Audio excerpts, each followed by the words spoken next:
धर्म मतलब स्वभाव होता है। धर्म ही जीवन, धर्म ही समाज, धर्म ही प्रगति का रास्ता, धर्म ही आपको अपने अस्तित्व से मिलवाता है। धर्म नहीं तो कुछ भी नहीं। जो भी हमारे स्वभाव की ओर हमको ले जाए वो धर्म है। धर्म सबके लिए अलग अलग है। हिंदू के लिए अलग, मुस्लिम के अलग, ईसाइयों के लिए अलग, जैनियों के लिए अलग। जैन धर्म की सबसे बड़ी विशेषता यही है कि वो व्यक्ति को आगे नहीं करता है, वो गुणों को आगे करता है। वो हिंसा जहाँ पे वहाँ विकास नहीं है। जैन मतलब जो जिन भगवान की वाणी को मानता है। जिन मतलब क्या, जैन मतलब क्या, जो जितेंद्रिय है, जो इंद्रियों को जीतता है। सांसारिकता को भूलकर, परिवार को बीच मझधार में छोड़कर आप जंगल चले जाते हैं, वहां ज्ञान प्राप्त करते हैं, उसके बाद आके समाज का सुधार करते हैं। इसे उस महिला के दृष्टि से देखिए, उस परिवार के दृष्टि से देखिए।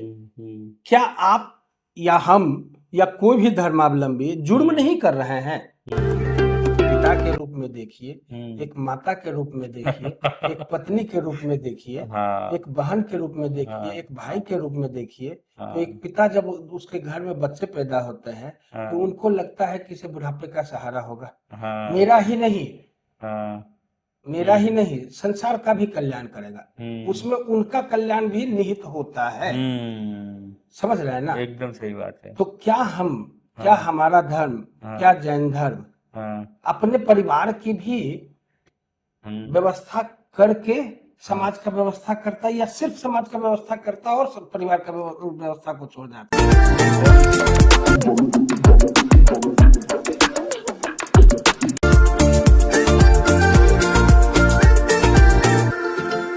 धर्म ही जीवन, धर्म ही समाज, धर्म ही प्रगति का रास्ता, धर्म ही आपको अपने अस्तित्व से मिलवाता है।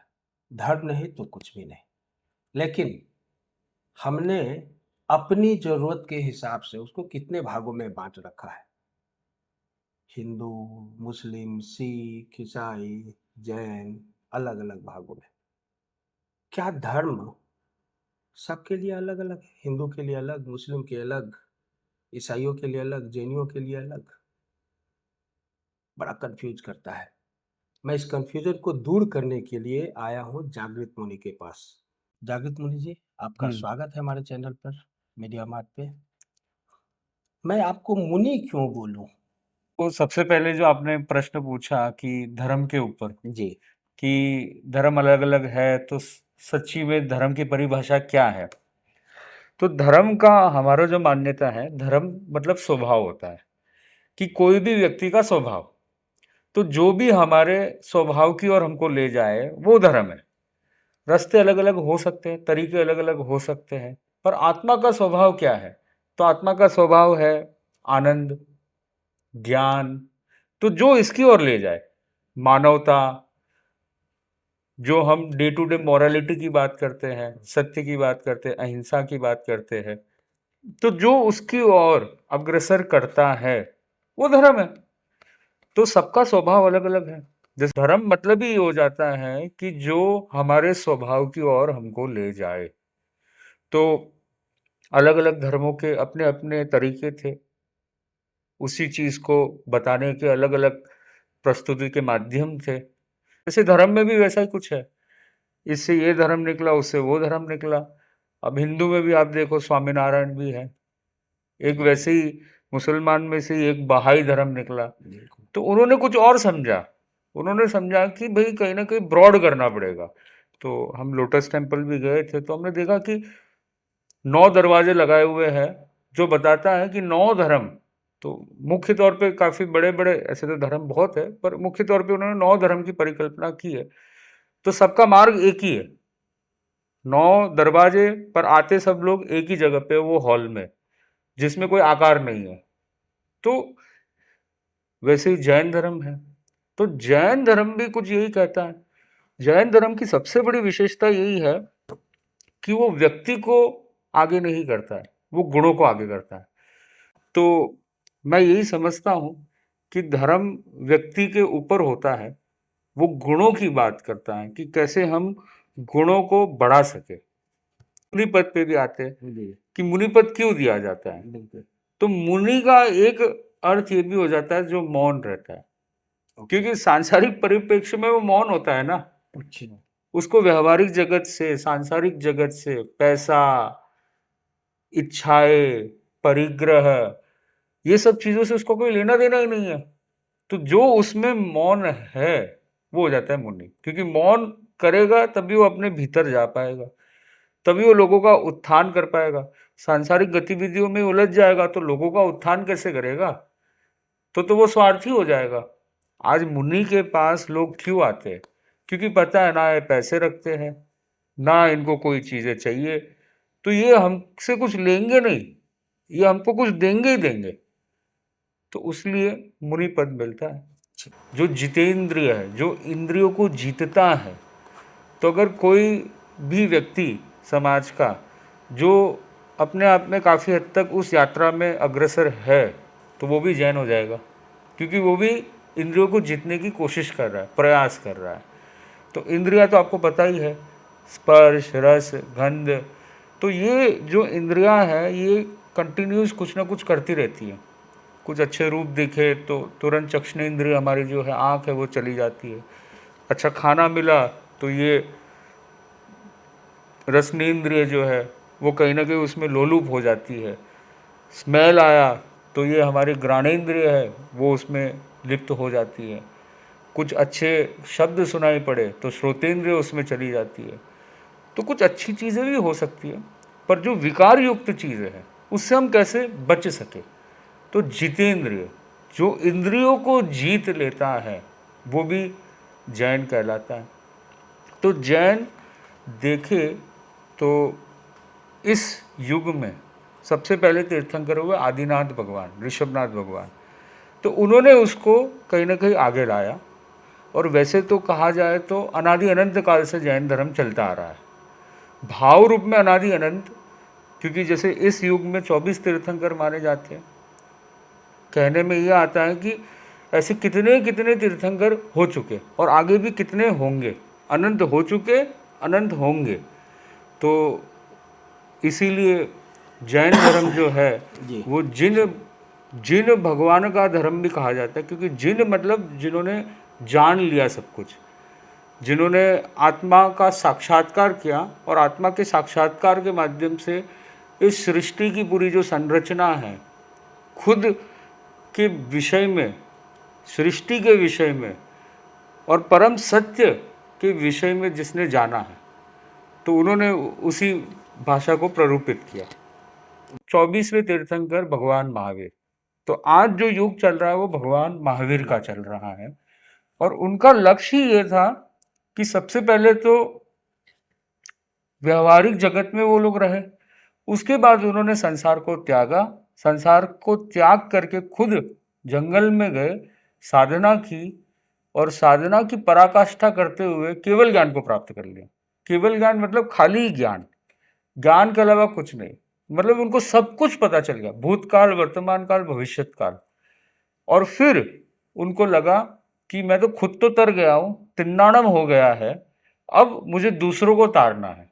तो जंगल से वापस बाहर आए और बाहर आकर के लोगों को उपदेश दिया, प्ररोपणा की और अपनी वाणी से लोगों को कनेक्ट किया और ट्रांसफॉर्म किया। गुरुजी, आपने दो शब्द का यूज किया है, तर गया और तारना। तर गया ये भी शब्द हमारे बिहार के भाषाओं से लिया गया है और तारना भी शब्द रीजनल भाषा से मिला गया है। लेकिन अगर उसका शुद्ध हिंदी में, शुद्ध संस्कृत में देखा जाए तो इसका मीनिंग कुछ और हो जाता है। तारना का दो मीनिंग हो जाता है। एक तो जो आपने बताया, समझ रहे ना, लोगों की सेवा करना, लोगों की भलाई करना, उसमें होता है। और वही तारना अगर शब्दों में आ जाए, दूसरे शब्दों में आ जाए, तो उसका सीधा उल्टा इसका मतलब होता है। और उसी तरह से तर का भी है लगभग। तो कितना माइनर डिफरेंट है धर्म और अधर्म में, ये दोनों शब्द परिभाषित कर रहे हैं।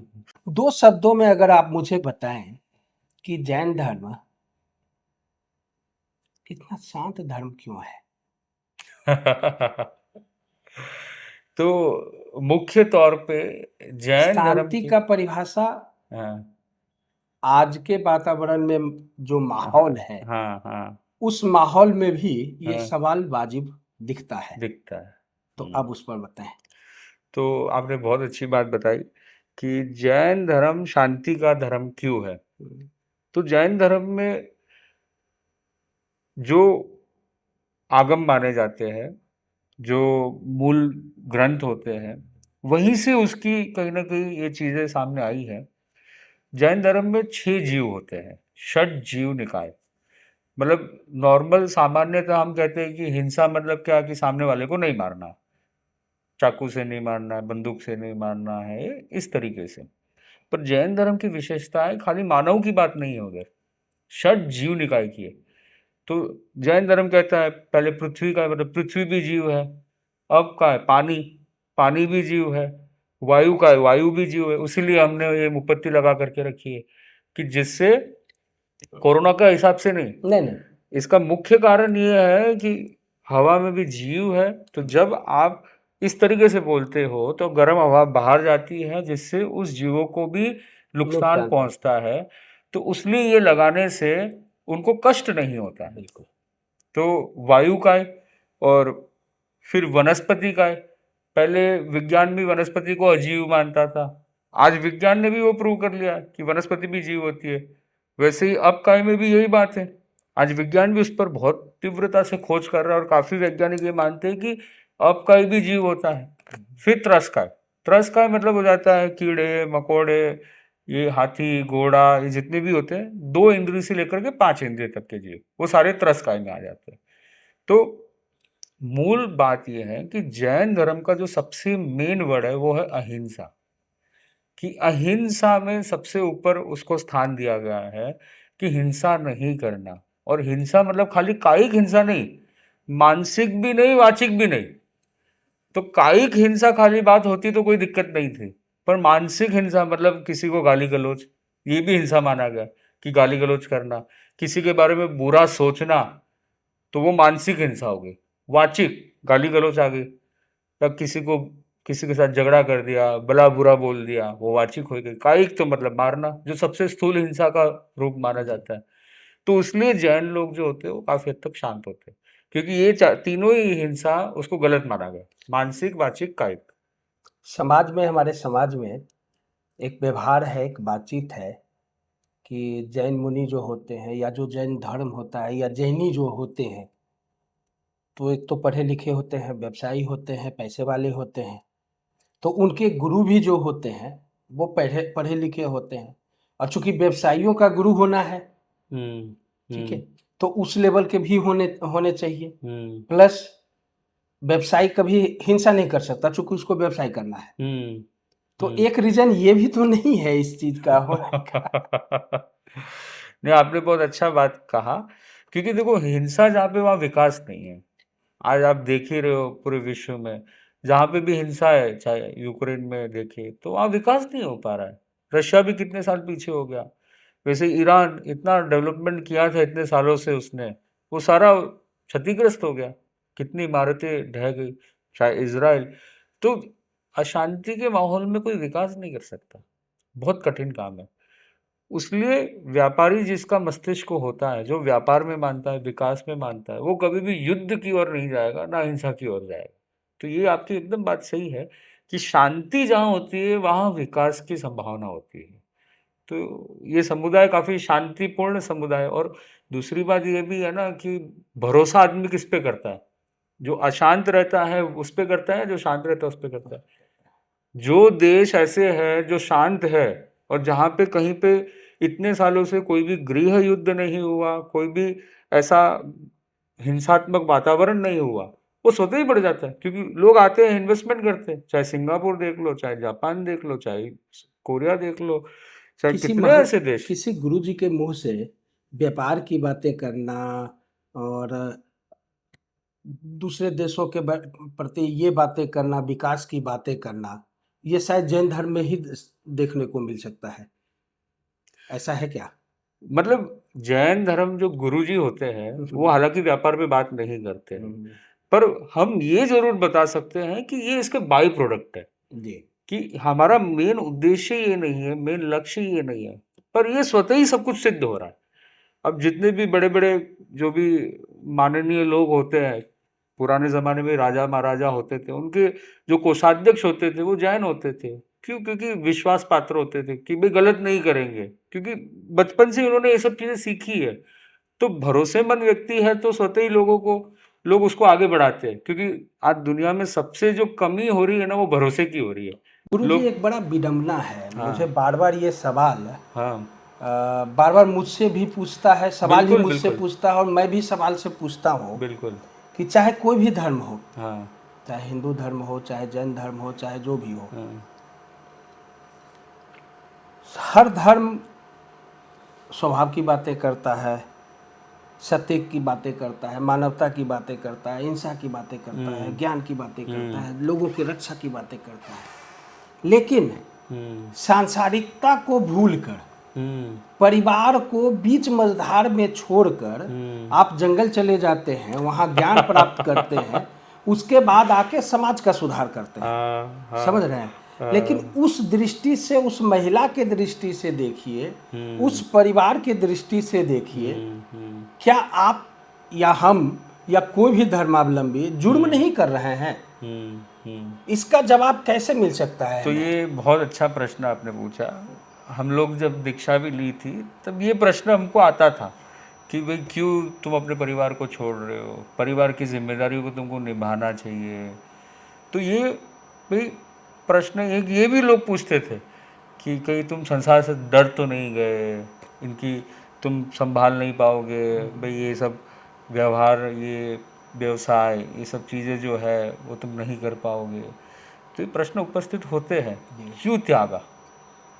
तो मैं तो यही कहता हूँ कि त्यागा हमने नहीं है, त्यागा आप लोगों ने है। कैसे पता है आपको? उसका सबसे बड़ा कारण ये हो जाता है कि हमने जब संसार को छोड़ा, मतलब हमने संसार को थोड़ी छोड़ा है, हम तो वो जो 4 मेंबर थे पहले या 6 मेंबर थे, माता पिता भाई बहन जो भी थे, वो गिन चुन कर के कितने थे? 6-7 थे। और मेरा पूरा जीवन किसके लिए लगता? उन्हीं के लिए लगता, 6 या 7 लोगों के लिए। पर जब मैंने उनको छोड़ा और मैं इधर आया, तो इधर मैं खाली एक ही व्यक्ति का ध्यान रखता हूँ। इधर तो पूरा संसार ही मेरा परिवार है एक तरह से। मैं सबके लिए जी रहा हूँ, सबका उत्थान करने की कोशिश कर रहा हूँ, प्रयास कर रहा हूँ। ये चीजें तो सभी मेरे परिवार है ना। एक परिवार, आप जुड़े, एक परिवार को छोड़कर एक परिवार को पीछे धत्ता बताते हुए हम संसार की व्यवस्था में चल दिए। हम ज्यादा महत्वाकांक्षी तो नहीं थे। अगर मैं उस दृष्टि में देखो, एक पिता के रूप में देखिए, एक माता के रूप में देखिए, एक पत्नी के रूप में देखिए, एक बहन के रूप में देखिए, एक भाई के रूप में देखिए। तो एक पिता जब उसके घर में बच्चे पैदा होते हैं तो उनको लगता है कि इसे बुढ़ापे का सहारा होगा। मेरा ही नहीं, संसार का भी कल्याण करेगा, उसमें उनका कल्याण भी निहित होता है। समझ रहे हैं ना? एकदम सही बात है। तो क्या हमारा धर्म, क्या जैन धर्म अपने परिवार की भी व्यवस्था करके समाज का व्यवस्था करता है, या सिर्फ समाज का व्यवस्था करता है और परिवार का व्यवस्था को छोड़ जाता है? नहीं, बहुत अच्छा आपने प्रश्न पूछा, बहुत अच्छा पूछा। तो जब दीक्षा लेते हैं तो ऐसा नहीं कि मेरे मन में भाव आए तो हमने सीधी दीक्षा ले ली। दीक्षा लेने से पूर्व परिवार वालों की आज्ञा ली जाती है, परमिशन ली जाती है। वो आज्ञा देते हैं तो ही दीक्षा के लिए आगे बढ़ते हैं। उनको लगता है कि भाई मेरे को एक लड़का है और मैं नहीं दे सकता हूँ क्योंकि मेरी व्यवस्था मेरी नहीं है, तो ठीक है, दीक्षा मत दो, कोई दिक्कत नहीं, उसमें कोई जोर ज़बरदस्ती नहीं होती है। पर अक्सर ये होता है, कई ऐसे 50-50 है, 50 लोग इसलिए भी अटक जाते हैं कि पीछे जो परिवार की व्यवस्था होती है वो निभाने वाला कोई नहीं होता है। पर 50% ऐसे भी होते हैं जो आगे बढ़ जाते हैं क्योंकि परिवार वालों की परमिशन मिल गई। तो जैसे हमारे परिवार, संसार पक्षी जो परिवार है, तो उसमें 2 भाई थे हम लोग, तो एक पीछे था, तो इसलिए उन्होंने वो डेयरिंग कर ली कि भाई ठीक है। वैसे हमारे ये ऑप्शन थे, पर कुछ ऐसी जगह भी मिलती है कि जहाँ पे एक ही लड़का है तो भी दीक्षा के लिए आज्ञा देती। हमने ऐसे भी उदाहरण देखे हैं इतिहास में कि वो संसार को त्याग कर, अपने परिवार को रात में ही छोड़कर, वो सांसारिक भावनाओं को छोड़कर बिल्कुल वो एकांतवास में चले जाते हैं। तो वहाँ तो रजामंदी वाली बात तो कुछ ऐसी आई नहीं। तो क्या हम इतने स्वार्थी हो जाते हैं? देखिए, हाँ स्वार्थी शब्द हमें बोलना पड़ेगा नहीं, आपकी बात कि हम अपने स्वभाव को पाने के लिए, हाँ हम अपने उद्देश्य को पाने के लिए पीछे के जो हमारा जो परिवार है उसके उद्देश्यों को हमने मार दिया। तो आपकी बात सही है कि कुछ जगह ऐसे कुछ उदाहरण आ सकते हैं कि जिसमें परमिशन के बिना, आज्ञा के बिना, व्यवस्था के बिना ही खुद ऐसे निकल गए। आप इसको सही मानते हैं? मैं इसको नहीं मानता हूँ सही, पर आज्ञा बिना नहीं जाना चाहिए, पीछे व्यवस्था किए बिना नहीं जाना चाहिए। तो हमारे जो समाज है तेरापन धर्म संघ, जो आचार्य महाश्रमण जी के अनुयायी में अपना प्रगतिशील है, तो उसमें ये रूल है, नियम है कि जब तक परिवार वाले परमिशन नहीं देते तो पूरा रिटर्न में परमिशन लेते हैं, तब तक उसको दीक्षा नहीं दी जाती है। और उसको कितनी बार परिवार वालों को पूछा जाता है, 3-3 बार, हज़ारों की पब्लिक के बीच में उनको पूछा जाता है, परमिशन ली जाती है, तो वीडियो फुटेज भी होता है। पूरे समाज के सामने में किसी को खड़ा करके आप परमिशन मांगेंगे? नहीं, पहले तो होता ही है ना, उससे पहले भी होता है ना। मतलब ऐसे माहौल नहीं होते हैं जिसमें कि वो मजबूरी में नहीं, बिल्कुल उनको पूरा परीक्षा ली जाती है बच्चे की। ऐसे नहीं कि आया और दीक्षा दे दी, ऐसे नहीं होता है। उसकी पूरी परीक्षा होती है, 2 महीना 6 महीना उसको रखते हैं, 1-1 साल भी रखते हैं। नहीं समझ में आया तो उसको रिटर्न भी कर देते हैं, समझ में आया तो परमिशन तो कंपलसरी है, साथ में परीक्षा भी देना कंपलसरी है। मेरा कोशिश है कि मैं आपको थोड़ा धर्म के नज़दीक ले जाऊं, चाहे वो धर्म कोई भी हो। हर धर्म एक ही भावनाओं से चलता है, जिसमें ज्ञान होता है, मानवता होती है, सत्य होता है, अहिंसा होता है। हिंसा कहीं नहीं होता, हिंसा कहीं नहीं होती, कहीं नहीं होती। इसलिए हिंसा से दूर होइए। जब तक हिंसा है आपके जीवन में, तो आपका विकास संभव नहीं है। ऐसा मुनि जी ने भी। मुनि जी, मैं जितना समझता हूँ कि आगे जैसे जैसे युग बढ़ रहा है ना, जो जितने भी आगे नई पीढ़ी आ रही है, तो जितनी भी नई पीढ़ी आ रही है, श्रद्धा का एक समय था जिस समय हर चीज़ विश्वास पे मानी जाती थी। पर आगे की जो पीढ़ी आ रही है वो ज़्यादातर तार्किक आ रही है, जो वैज्ञानिक दृष्टिकोण को समझने वाली आ रही है। तो मैं समझता हूँ कि आगे जो भी धर्म आगे बढ़ेगा वो वही धर्म बढ़ेगा जो वैज्ञानिक दृष्टिकोण पे खड़ा उतरेगा।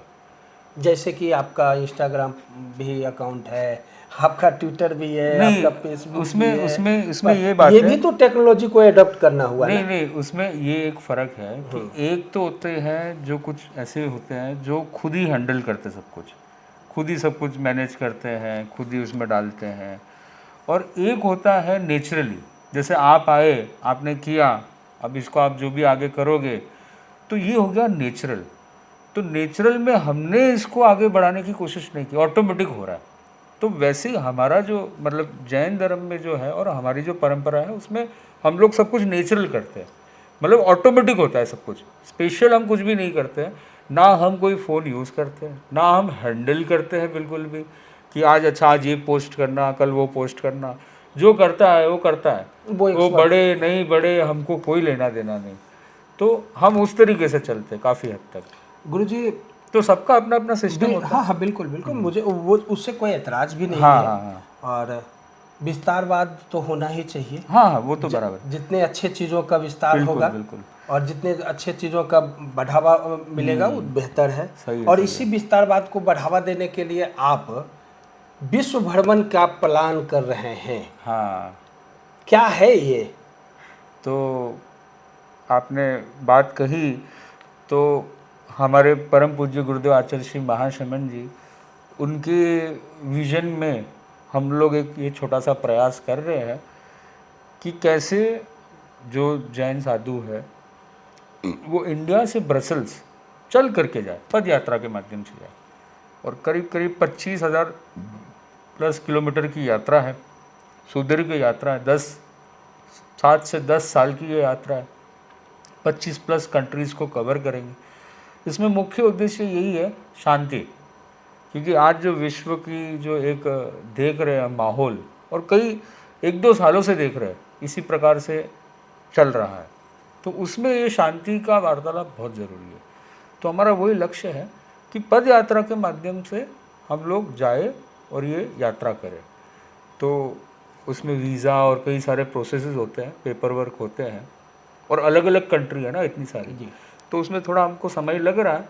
पर जैसे ही वो होगा फिर हमारे गुरुदेव के माध्यम से उसकी उद्घोषणा होगी, फिर जैसे भी समय होगा वैसे उसको एक डेट के हिसाब से फाइनल करेंगे और हम आगे बढ़ेंगे। सवालों का पिटारा मेरे पास है और जवाब आपके पास भी है, लेकिन आज का ज़माना जो है वो स्क्रॉल करने का है। तो मुझे लगता है कि हमने जितनी भी बातचीत की है, हम लोग मिलते रहेंगे, बातचीत करते रहेंगे, इस अनोखा को आगे बढ़ाते रहेंगे। तो आज के लिए इतना ही। गुरुजी को आदेश दीजिए, हमें भी आदेश दीजिए, और हम जल्दी ही मिलेंगे और उम्मीद है कि गुरुजी भी मिलेंगे। आज के लिए इतना ही। नमस्कार।